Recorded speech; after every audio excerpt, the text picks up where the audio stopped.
With China, I think they understand that no, we draw a firm red line now, Right. and we dare you to cross it. And if Japan crosses it, we will burn Japan to the ground. Like that is the policy that they're setting forward. Like, and the same thing with Taiwan. They're just not playing that game. And so I think the U.S. is just in a completely different ball game when it comes to playing with China, and they've been trying to use the strategy they have been with Russia, Right. with China, and it's just not working.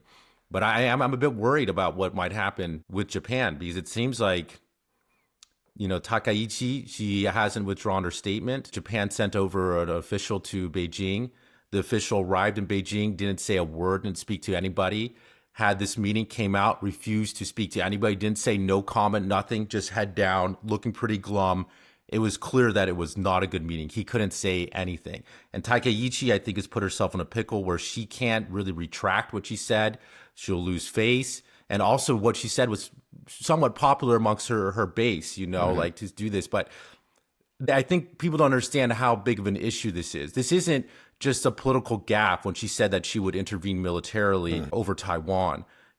Biden said that a few times when he was president, but he had the excuse of dementia, that it is a political gaffe when he says things. This isn't. I think Takaichi in Japan is in a real bind.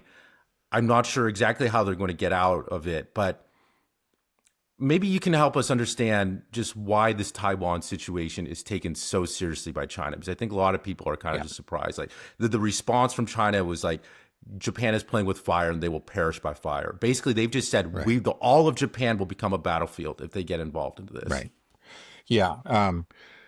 No, it is a very, very serious matter. They are furious. It's not a feigned fury. And to understand their fury, you just have to understand their history. China, of course, was a great civilization for centuries, for millennia, and, was the greatest power in Asia for the longest time. But during the last dynasty, the Qing dynasty, it became very, very weak relative to the West. The West began to develop very rapidly, technologically, economically, and just put a great deal of distance between itself and China. And it was able to dictate terms to China and to humiliate China. We had the Opium Wars, and then we had these concessions, and places like Shanghai. They simply took territory and acted without any sort of regard for local authority or sovereignty of China.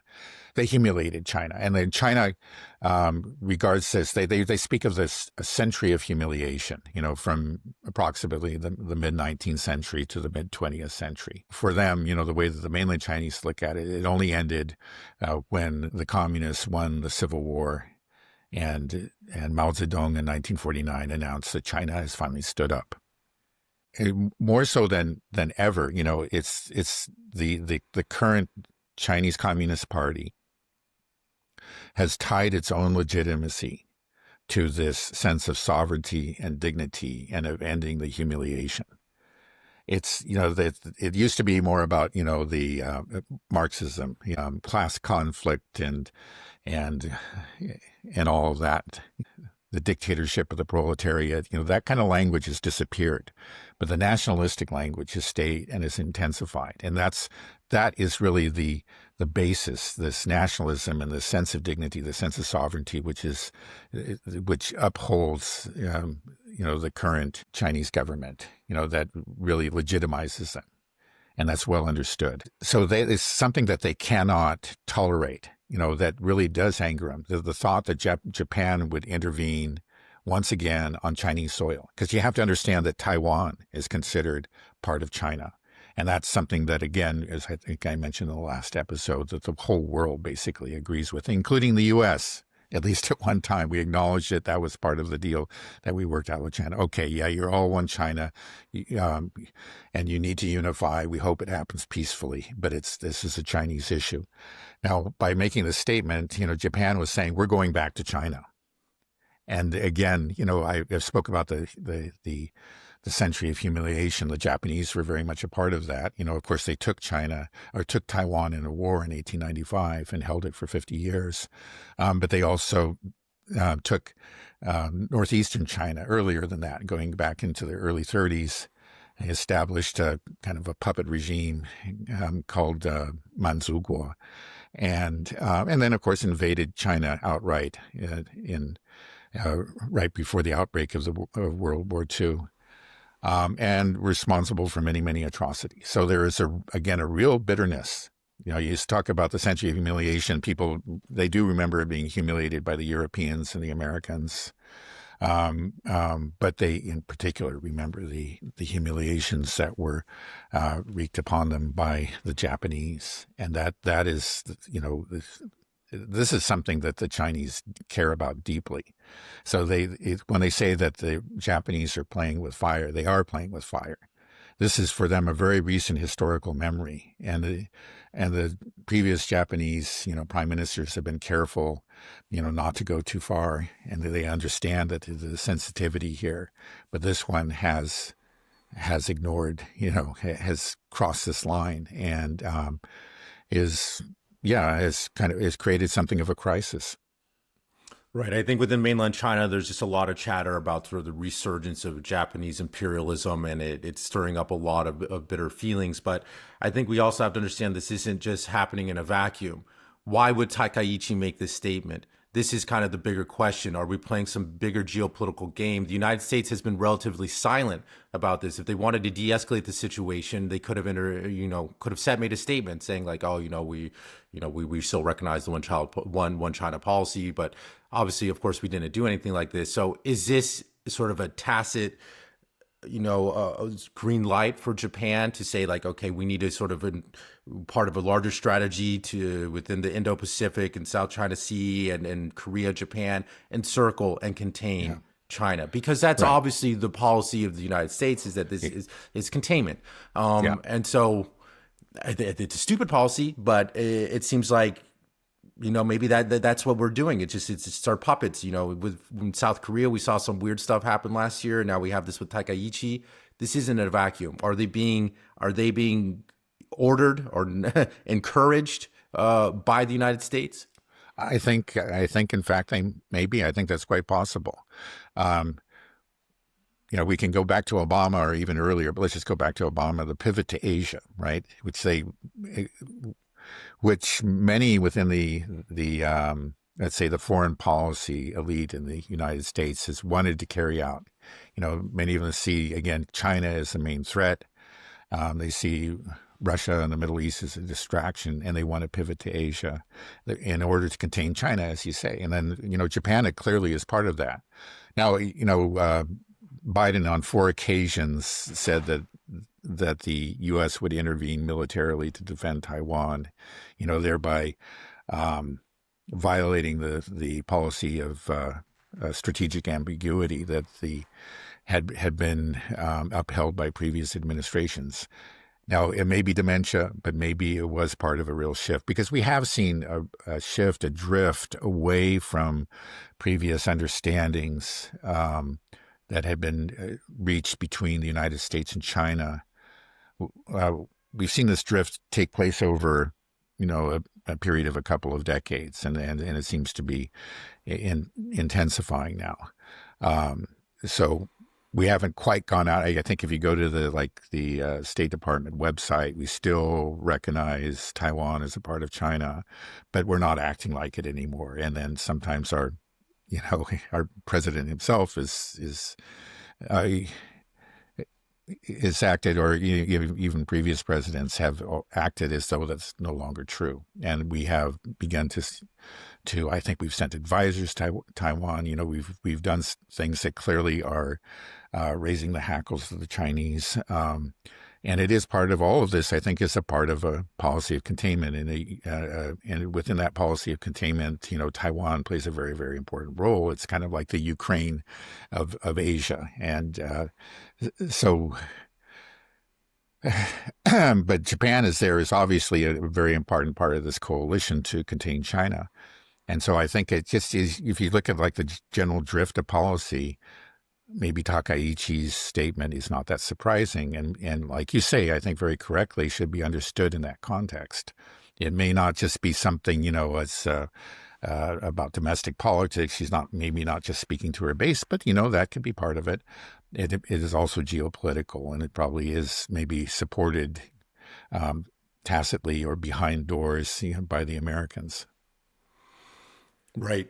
So do you think that if just thinking in a broader geopolitical strategy for the United States is to get this, the statement from Japan, maybe shore up some supports from South Korea, and then try to encourage the Taiwanese to officially declare independence and to start something. Like, I mean, that's the fear. I mean, my understanding is in Taiwan, like, it's split. Half of the people are panicked and like, oh my God, what are you doing? Because they also have, a lot of people in Taiwan have bitter memories of the Japanese as well. I think in 1895, when they came over, I've heard something like maybe 500,000 Taiwanese over that period have been killed, the massacres, so there is bitter memories there. And then obviously, like my grandpa, your dad, father-in-law, he cursed the Japanese till the day he died, fought them over in Jiangxi province or Jiangsu, sorry, and came over.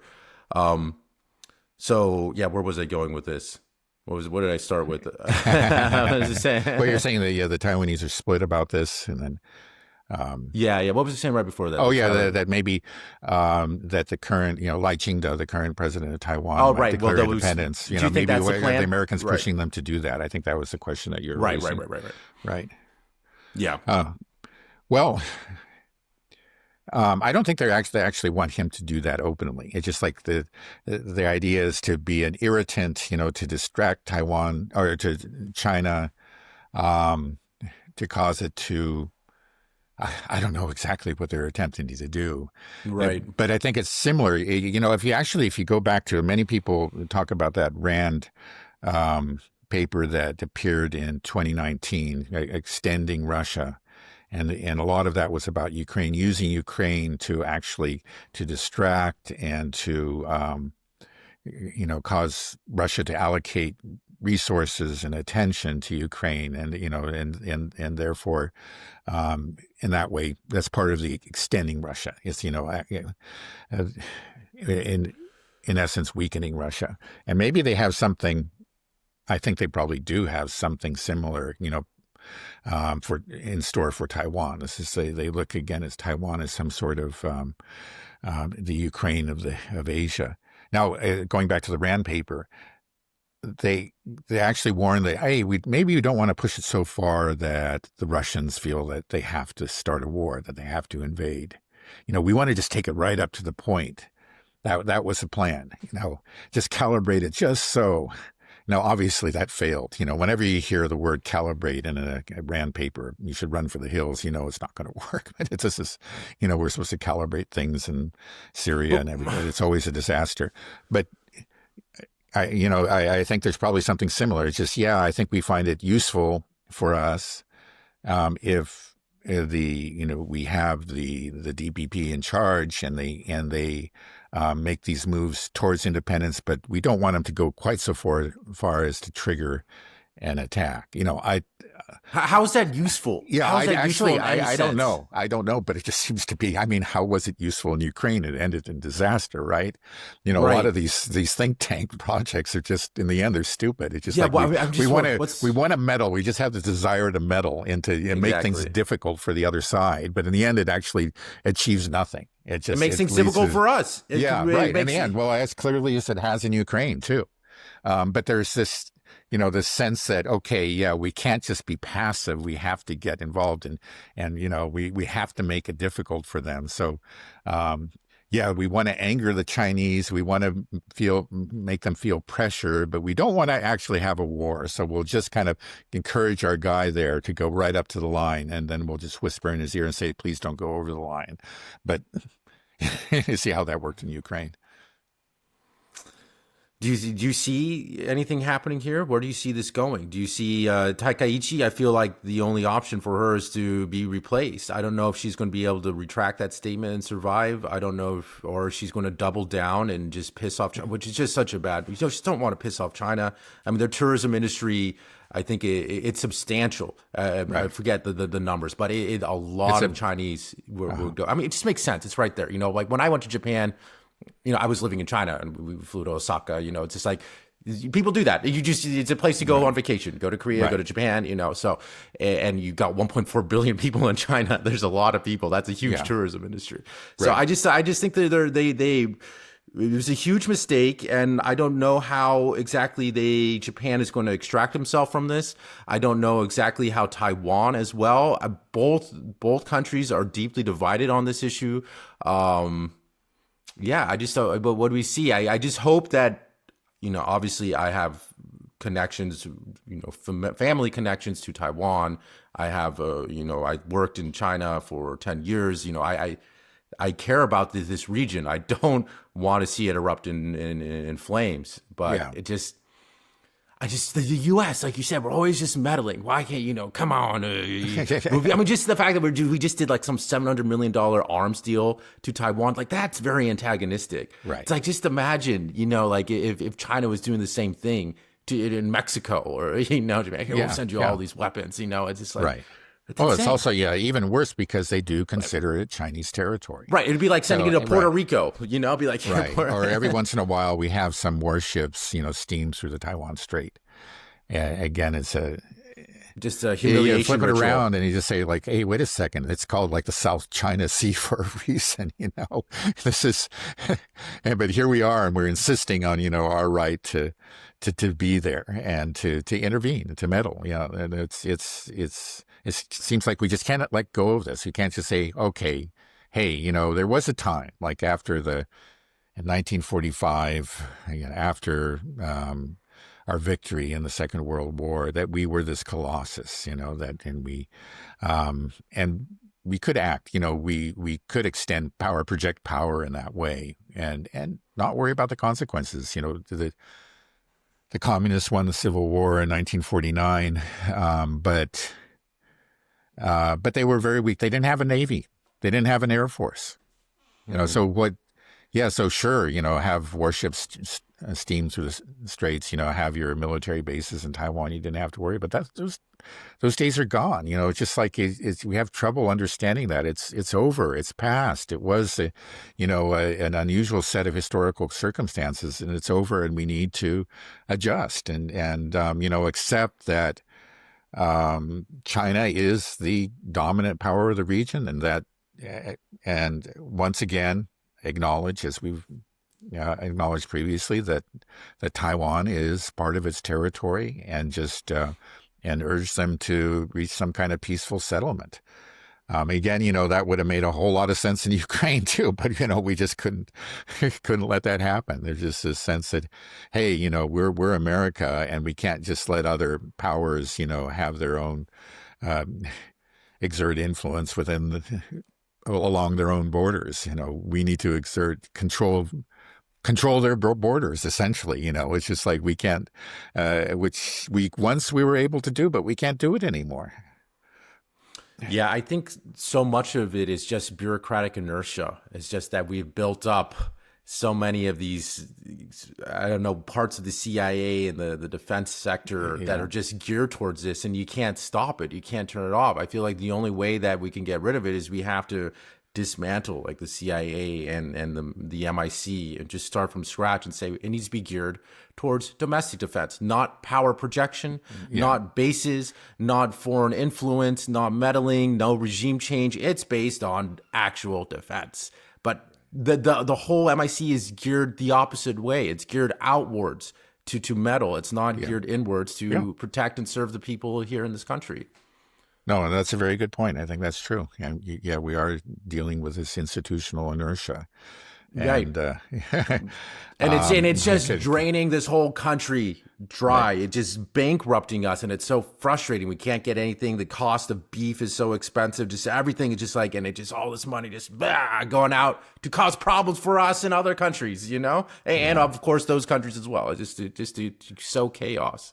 Right. I haven't had a steak in a long time, but that's kind of an entirely different topic. But it's real. Expensive. You're talking about it. The economic problems are real. One thing is just, this is sort of change the topic. Maybe I shouldn't do it, but just, the fact is that we may be on the verge of a recession. It's always hard to predict, but that will change things even more. We were talking about Ukraine earlier. They go off, we go into a recession, and all those problems that we were talking about earlier become further exacerbated, by our own economic condition. But anyway,